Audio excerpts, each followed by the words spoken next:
19h45, la barrière Info Soir, monsieur, dames, bonsoir et bienvenue à cette nouvelle session d'information du mercredi 7 juin 2023. Le centre de conférence Mahatma Gandhi a servi de cadre ce matin à la première réunion du comité consultatif au pays dans le cadre du programme agroalimentaire pour la résilience intégrée et le développement économique du Sahel pro-Arides. C'est le secrétaire général du ministère de l'Agriculture qui a présidé la dite cérémonie initiée par la SNV. Le compte-rendu de la cérémonie d'ouverture, c'est avec Ismaël Moumouni et Soumela Abdoulaye.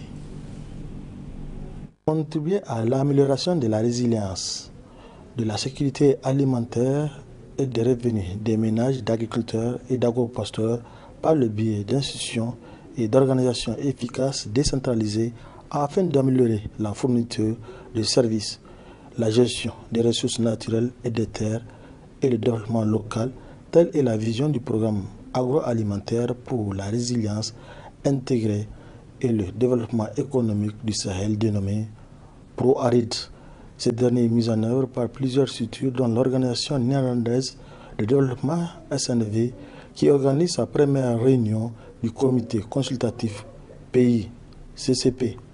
Nous souhaitons au niveau de SNV, mais aussi au niveau de l'ensemble des partenaires de mise en œuvre, c'est que ce comité consultatif pays, en analysant les bilans, en faisant des propositions, des recommandations, puisse tenir en compte ces deux aspects très importants que sont la durabilité et l'équité.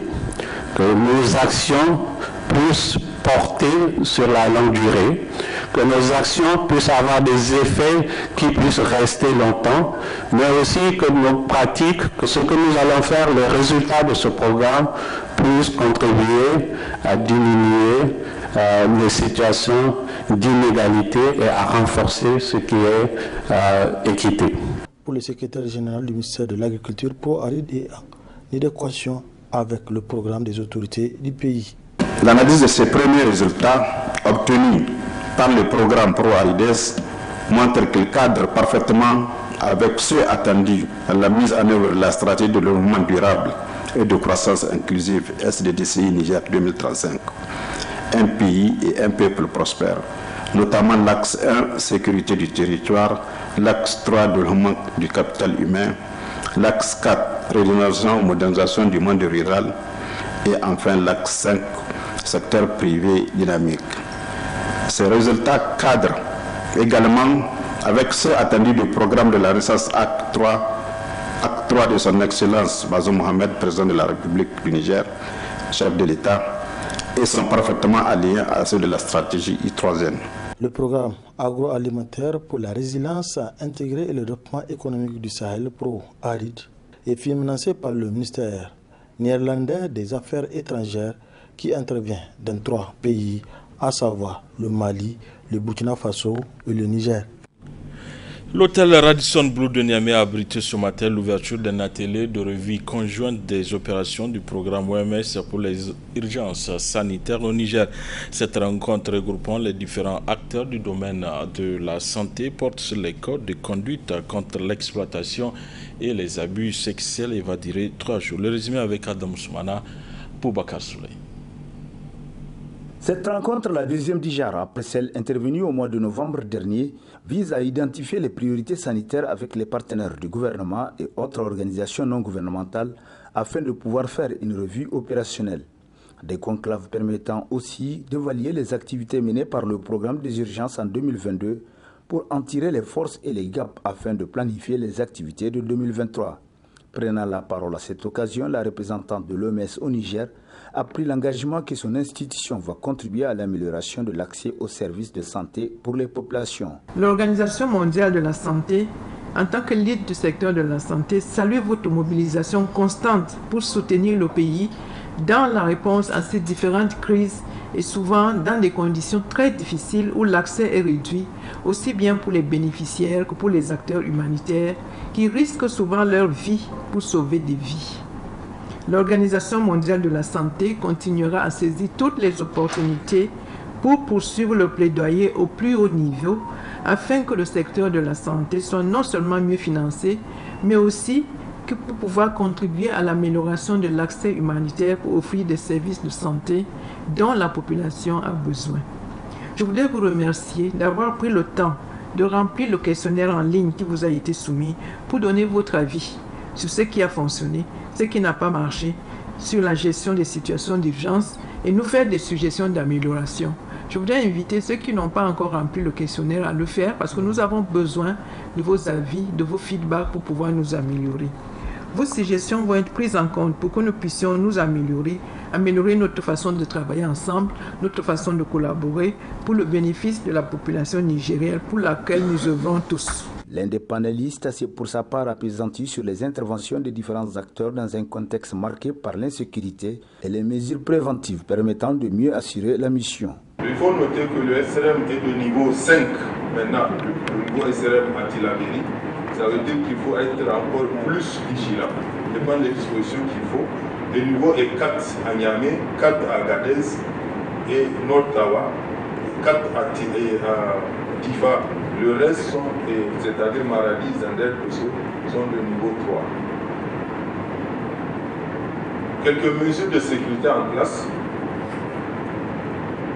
Comme d'habitude, vous les connaissez, c'est se faire toujours délivrer ceux qui sont dans le système par un security clearance, prendre l'UNH si possible, respecter les heures de déplacement, éviter de vous déplacer la nuit inutilement, éviter les zones isolées, etc. En cas de nécessité d'évacuation, il y a les points de rassemblement. Le plan de sécurité a défini tous les bureaux sont des points de rassemblement. Même si vous êtes agent de l'OMS et que le problème vous retrouve, vous êtes confronté à un problème, vous pouvez aller au PAM, vous pouvez aller au PNUD, il faut que ça soit un réflexe. Il ne faut pas dire non, forcément, vous êtes peut-être très loin du bureau, dire non, il faut forcément que j'arrive au bureau. Peut-être plus vous vous exposez, plus il y a les risques que vous soyez touché. Ainsi, 3 jours durant, les participants à cette rencontre passeront au peigne fin tous les aspects en lien avec les opérations conjointes du programme des urgences afin d'identifier les solutions à apporter pour une amélioration des interventions sur le terrain. Avec l'OMS, c'est la promotion de la santé et la préservation de la sécurité mondiale pour servir les populations vulnérables. La mortalité maternelle due au saignement chez les femmes après l'accouchement a sensiblement été revue en baisse pour un taux de 70%. Une prouesse pour laquelle plusieurs acteurs, dont le président de la République, ont été distingués par l'ONG Santé et Développement International, d'où ce commentaire de la rédaction Labari. Dénoncer ce qui devait l'être n'est pas un mal, mais quand c'est bien, s'il faut applaudir et encourager, le faire est encore mieux. En effet, le Niger a revu en baisse de 70% le décès dû au saignement chez les femmes ayant accouché. L'annonce est tombée le mardi 6 juin 2023 lors d'une cérémonie au palais de la présidence où un trophée dit de Leadership Power a été décerné par l'ONG Health Development International HDI au président de la République pour avoir établi la politique qui a permis d'obtenir ce résultat. Une avancée significative qui mérite salutation et encouragement. Pour Biza Williams, président du conseil d'administration de l'ONG Santé et Développement International, la mise en place de l'initiative a permis au Niger d'être le premier pays à atteindre un taux supérieur à 50% de réduction de la mortalité maternelle, ce qui va sans nul doute renforcer la fréquentation des centres de santé par les femmes nigériennes. En plus du président de la République, plusieurs acteurs ont aussi été honorés pour leur implication dans le ministre de la Santé publique, de la Population et des Affaires sociales pour son engagement dans la mise en œuvre de la politique. Vivement alors pour de tels résultats dans tous les domaines au Niger.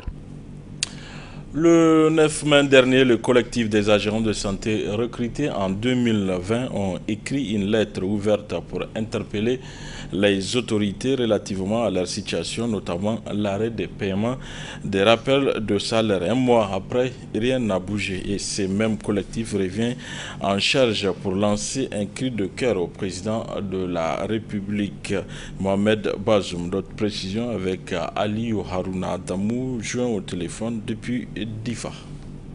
En tout cas, ça fait déjà un mois. Donc, une fois de plus, nous revenons pour expliquer toute notre amertume face à la lenteur dans la prise de paiement des rapports des agents de santé rectifiés en 2019 et en 2020. Car malgré l'interpellation du ministre des Finances par la PDT lors de sa conférence de presse sur le suivi du protocole du gouvernement en date du 20 mai 2023, donc rien n'a bougé. Vraiment, nous sortons encore pour dénoncer cette lenteur administrative. On ne sait pas exactement où se situe le problème. Parce que, paraît-il que l'ordre a été donné pour commencer. Donc, ils disent que le traitement a été, tout est fait. Les dossiers sont au niveau du trésor, mais jusqu'à nous, on n'a rien constaté de concret. Nous ne demandons pas l'impossible. Nous demandons juste que l'État, à travers le ministère des Finances, nous mette dans nos droits. En fait, nous avons accepté de travailler pendant 9 mois sans salaire. Et nous continuons à travailler et à alléger la souffrance de nos concitoyens. Alors, l'État aussi, à travers le ministère des Finances, doit alléger nos souffrances en nous donnant nos rappels de salaire. Puisque nous sommes dans un domaine aussi sensible que la santé. Nous avons accepté de travailler, nous continuons à travailler. Vraiment, nous demandons seulement que l'État, à travers le ministère des Finances, nous mette dans nos droits. C'est tout ce qu'on demande. Au cas échéant, nous allons nous donner tous les moyens légaux qu'il faut pour nous mettre dans nos droits. Par conséquent, nous allons créer toutes les conditions qu'il faut pour aller en grève. Parce qu'à l'impossible, nul n'est pénible. Nous ne pouvons pas continuer en tout cas à attendre avec vraiment la difficulté, avec cette difficulté que nous voulons. Nous allons créer toutes les conditions qu'il faut pour aller en grève. Sincèrement, on travaille avec toutes les difficultés que vous pouvez imaginer. Puisque ça fait 9 mois nous avons travaillé, les gens, en tout cas tous les agents recrutés en 2019 et en 2020 sont dans des dettes, en tout cas jusqu'au cou. Dès que le mois tombe, on finit, on essaye de régler les dettes, mais malheureusement, on n'arrive pas à tenir sincèrement. Donc nous lançons un cri de cœur au président de la République, qui est le président, le premier responsable du pays, en tout cas de voir dans quelle mesure il va ordonner encore, avant même la tombée de la nuit, nous voulons essentiellement que tout le monde, c'est pas quelque chose d'impossible. Nous voulons en tout cas que tous les agents rentrent dans leurs droits pour pouvoir continuer à travailler comme ça se doit. En collaboration avec le ministère de l'Intérieur, de la Décentralisation et des Affaires religieuses, le Sahel Collaboration et Communication et l'USAID organisent une caravane de presse, paix, gouvernance et cohésion sociale dans les régions de Zinder, Maradi et Tillabéri. Dans ces localités, cette caravane a permis de mesurer l'impact du projet Chiga et Jagornchi, appuyant les acteurs locaux sur la participation accrue au processus gouvernemental. Hamza Sakou. Jagornchi est une activité de gouvernance sur financement de l'USAID visant à renforcer le contrat social entre l'État et les citoyens et améliorer la résilience des communautés dans les régions de Zinder, Maradi et Tillabéri pour mesurer l'impact des interventions du projet Jagornchi dans ces zones. Une caravane de presse sur la gouvernance, paix et cohésion sociale initiée par le projet USAID Sahel Collaboration et Communication a sillonné les communes de Ouacha et Kolo, où les capacités des élus locaux ont été renforcées en matière de bonne gouvernance. On a mis en place une structure appelée CDC, donc qui sont des collaborateurs directs du maire dans le cadre donc, de la tâche qui est comme à lui. Et aussi c'est avec l'USAID Jagornchi que je me suis présenté une fois donc à la réunion en fonction de ce que j'ai eu comme expérience avec, on a échangé donc à travers donc la radio et c'est là en direct. La population donc nous ont appelé, nous ont posé des questions, on a pu répondre. Donc vraiment ça c'est aussi une particularité donc de ce projet USAID. Jagornchi nous a formés sur sur les rôles et responsabilités. Il nous a formés sur la gestion du foncier. Il nous a formés vraiment sur beaucoup de choses par rapport à cette gouvernance-là. Avant l'intervention de Jagornchi, les conseillers, deux fois, il arrive même à ce qu'ils boycottent les réunions ou bien les sessions. Mais vraiment, avec Jagornchi a tout fait pour les amener. Même si on n'a pas eu la mentalité de tous, on a eu quelques-uns qui ont compris maintenant, qui répondent à l'appel de la commune. Vraiment, c'est avec Jagornchi qu'on a eu cette chance-là. Toujours avec l'appui de l'USAID, le projet Shiga, intervenant aussi dans la commune de Ouacha, notamment dans l'amélioration de la gestion des ressources naturelles, a contribué au développement local. Nous avons appuyé à beaucoup de choses, comme on a fait vraiment les plans, l'état du lieu des ressources naturelles de la commune rurale de Ouacha, qui est très important, donc pour connaître toutes les ressources qui de la commune. Donc on a dressé encore un plan d'aménagement des ressources identifiées. Donc vraiment c'est très important. On a beaucoup, tout le monde a beaucoup, on a reconnu nos ressources naturelles de la commune. Donc c'est très important. Encore on a fait des caravanes de sensibilisation sur le code rural. Vraiment on a fait des graphes, des regroupements des villages. Donc on a été là-bas pour sensibiliser la population et sur le code rural, ce qui est très important. Vraiment, on peut dire que c'est très important ce qu'on a fait avec USAID Shiga. On les remercie une fois de plus. Vraiment, on a pu identifier toutes les ressources naturelles qui viennent de la commune. Donc, on a adressé la cartographie, c'est-à-dire le plan d'aménagement des ressources naturelles de la commune. Aussi, la formation des membres des structures de participation communautaire des secteurs de l'éducation, de la santé et de l'approche de l'incubation sont entre autres actions de ces projets dans ces zones. Place à présent à la rubrique hebdomadaire, la chronique juridique, dont le numéro de ce mercredi 7 juin traite du droit à l'image, un thème que nous développons maître Moustapha Amidou Niébé Maman. Il est avocat à la cour. Très bonne réception à vous.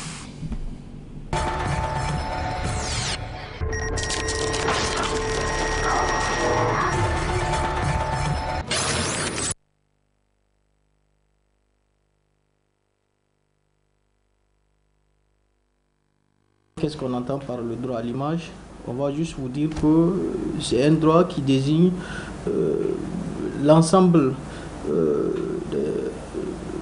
de la protection que la loi donne à une personne pour protéger son image qui a été utilisée sans son consentement. Le droit à l'image bénéficie d'une très large protection qui va bien au-delà de la sphère de la vie privée. En effet, une personne peut s'opposer à l'utilisation de son image prise dans n'importe quel endroit, que ce soit dans un endroit public ou dans un endroit privé. Il n'est pas nécessaire que le visage, c'est extrêmement important, que le visage de la personne soit reconnaissable. Il suffit juste que la personne soit identifiée et identifiable. Le droit à l'image, c'est vraiment une protection de la vie privée de la personne et même au-delà. Souvent, ça rentre même dans la protection de la vie de la personne qui est apparue en public. Et la protection de la vie privée liée au droit à l'image se fonde principalement sur l'autorisation de la personne concernée. L'utilisation de l'image d'une personne nécessite une autorisation expresse et spéciale. Express et spéciale, sans cette autorisation, il est en principe interdit d'utiliser l'image d'une personne. Ici au Niger, malheureusement, le législateur n'a pas tellement légiféré sur la protection stricte du droit à l'image, mais les juridictions se fondent sur la protection, sur l'article 1382, l'article 10 de la Déclaration universelle des droits de l'homme et l'article 11 de notre Constitution pour protéger le droit à l'image de la personne. Parce que nous ne cesserons de le dire que le consentement de la personne doit être express, spécial et non équivoque. Sans ce consentement, eh bien, la personne peut porter plainte contre l'auteur de la diffusion de son image. Les victimes disposent de deux voies. Ça dépend du contexte en fait dans lequel l'image a été utilisée. Si c'est dans le cadre commercial que l'image de la personne a été utilisée par une société, par une entreprise bien déterminée, eh bien, l'auteur, la victime de ce fait peut saisir le tribunal de grande instance du lieu de son ressort pour demander au juge de bien vouloir constater, je dis bien constater, que son image est en train d'être utilisée par une personne et qu'elle n'a pas donné son autorisation expresse et spéciale. Expresse et spéciale pour deux raisons. Parce que quand l'autre va venir pour dire « Ah, la personne m'avait autorisé à prendre sa photographie, à prendre son image. » Mais ce n'est pas parce que la personne a consenti à être filmée ou à être prise en photo que vous avez l'autorisation d'utiliser cette photo-là ou cette image-là ou cette vidéo-là pour d'autres fins. Et même dans le cas où la personne donne son consentement, il est extrêmement important de préciser avec soin l'objet de l'autorisation ainsi que l'étendue de son utilisation. Et il faut même aller au-delà pour dire les supports qui vont être utilisés pour exploiter l'image, la durée de l'exploitation de l'image, parce que c'est extrêmement important pour que demain, éventuellement, si la personne arrive à porter l'affaire devant la juridiction, vous allez au moins son autorisation et que c'est une autorisation spéciale qui parle de l'objet, qui parle de l'étendue, qui parle même des supports qui seront éventuellement utilisés. Et au besoin, parce que là c'est le juge du fond, la procédure peut prendre beaucoup de temps.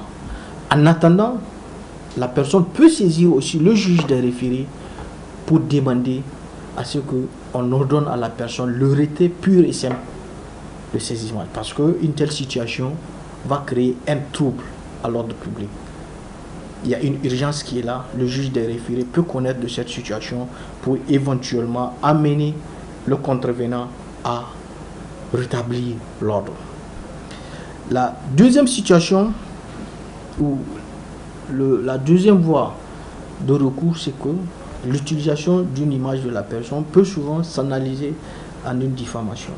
Ça dépend du contexte en fait, parce que la personne peut utiliser l'image de la personne dans la presse écrite par exemple. Là, ça laisse dire qu'il y a une diffamation en fonction des commentaires ou en fonction du but poursuivi. La personne peut saisir le juge pénal pour demander éventuellement de constater d'abord la violation de la loi pénale et après demander la réparation du préjudice que cette publication lui cause. Et là, dans tous les cas, ces voies de recours ont pour but de mettre la personne victime dans ses droits. Il lui suffira de démontrer la faute commise par la personne qui a utilisé son image, le lien de causalité entre cette faute et la personne et le préjudice qu'il subit du fait de cette utilisation. Donc vous voyez un peu comment la personne peut utiliser ces voies de recours. Et c'est des voies qui sont là, ça peut faire l'objet d'appel, ça peut aller jusqu'en cassation où les juges vont déterminer. Et ici, ce qui est important de souligner, c'est que d'après une jurisprudence constante de nos cours et tribunaux, on dit l'exploitation de l'image d'une personne dans une publicité implique son consentement de manière certaine, effective et non équivoque, spécialement donné pour l'utilisation publicitaire.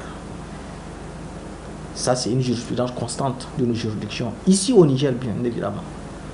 Donc, toutes les fois où une personne se voit dans cette situation où son image a été utilisée sans son consentement ou à tout le monde, sans pour autant que la personne consente expressément que l'utilisation sera faite dans une publicité, eh bien la personne peut saisir les juridictions qui au besoin vont le mettre dans ses droits. Et toute personne dispose sur son image, partie intégrante de sa personnalité, un droit exclusif qui lui permet de s'opposer à sa reproduction et à son utilisation sans son consentement.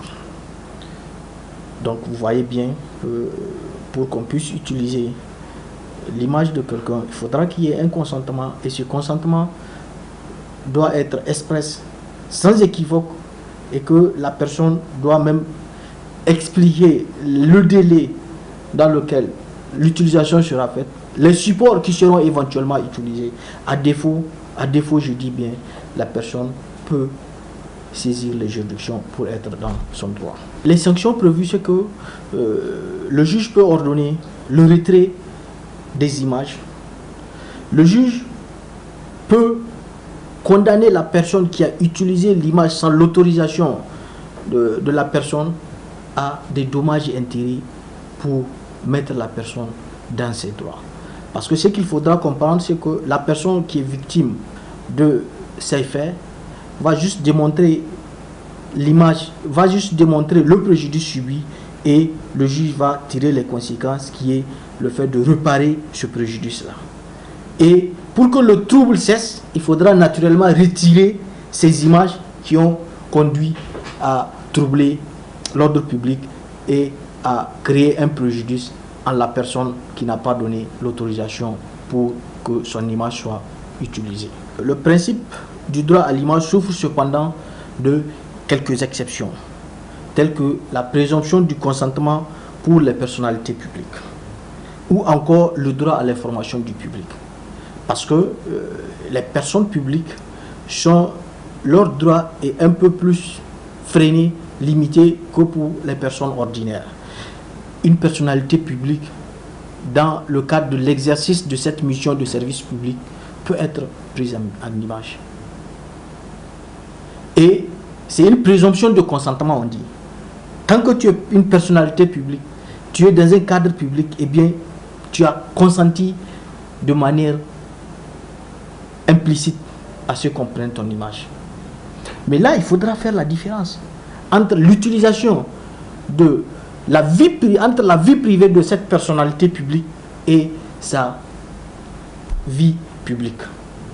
Parce que vous ne pouvez pas prendre dans les images de la sphère de la vie privée de la personne pour venir dire non, il y a une présomption de consentement. Ça ne tient pas. C'est dans l'exercice de sa mission de service public. Et même là, la limite y est. Parce que ça ne doit pas avoir un caractère commercial. Vous ne pouvez pas utiliser l'image d'une personnalité publique dans un cadre commercial pour venir dire, ah, parce qu'il y a une présomption de consentement, vous pouvez l'utiliser. Vous ne pouvez pas le faire. Mais vous pouvez l'utiliser pour donner l'information au public. Parce que le droit à l'information, c'est un droit extrêmement important que la loi protège. Donc, dans ce cadre, vous pouvez le faire. Et même dans le cadre de l'information du public, vous devez préserver la dignité de la personne. Parce qu'une photo ou comment on appelle ça, une image qui ne respecte pas la dignité de la personne, vous ne devez pas publier cette image, même si je dis bien, vous êtes dans le cadre de l'information du public. Et l'autre élément, c'est l'information du public. Donc il faut concilier aussi l'information du public avec la sphère de la vie privée. Donc c'est les limites qui sont fixées pour le droit à l'image. Pour ce qui est des personnalités publiques, on dit l'image d'une personnalité publique saisie dans le cadre de son activité professionnelle ou publique est moins bien protégée. Moins bien protégée. Toutefois, lorsque cette photographie a été prise dans le cadre de sa vie privée, il faut revenir à la règle de l'autorisation de la publicité. Si c'est une personnalité publique, dans le cadre de sa sphère de la vie privée, il faudra que la personne donne son autorisation expresse non équivoque dans le cadre de la publicité. C'est ainsi que, je prends un exemple, si par exemple vous partez à la primature au sortir d'un conseil de ministres, vous pouvez filmer le Premier ministre. Vous pouvez le faire. C'est une personnalité publique dans le cadre de l'exercice d'une mission de service public. Et le but, c'est l'information du public.